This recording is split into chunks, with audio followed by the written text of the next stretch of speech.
முறையாக குடிநீர் வழங்காததை கண்டித்து திருச்சி மாநகராட்சியை பெண்கள் முற்றுகையிட்டு ஆர்ப்பாட்டம் நடத்தினர்.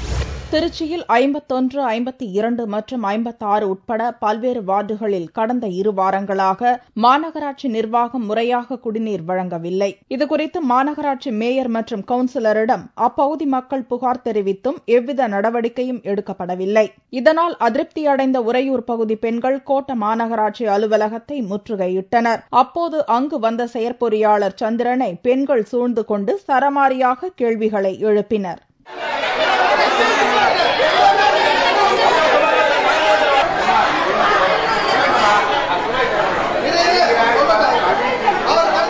தண்ணி இல்லாம நாங்க 1 வருஷமா கஷ்டப்படுறோம். 1 மாசமா ரொம்ப சிரமமா இருக்குது. ஆத்துலயே தண்ணி இல்லங்கிறாங்க.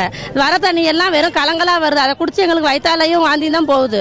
அதிகாரிங்க சரியில்லை. நீங்க இனிமே இது சரி பண்ணலாம். இதுக்கு மேல இன்னும் நடவடிக்கை எடுப்போம். காவிரி ஆற்றில் தண்ணீர் இல்லாததால் குடிநீர் விநியோகிப்பதில் தடங்கல் ஏற்பட்டுள்ளதாகவும் விரைவில் இந்த பிரச்சினைக்கு உரிய முடிவு எடுக்கப்படும் என்று செயற்பொறியாளர் உறுதியளித்ததை தொடர்ந்து பொதுமக்கள் முற்றுகையை கைவிட்டனர்.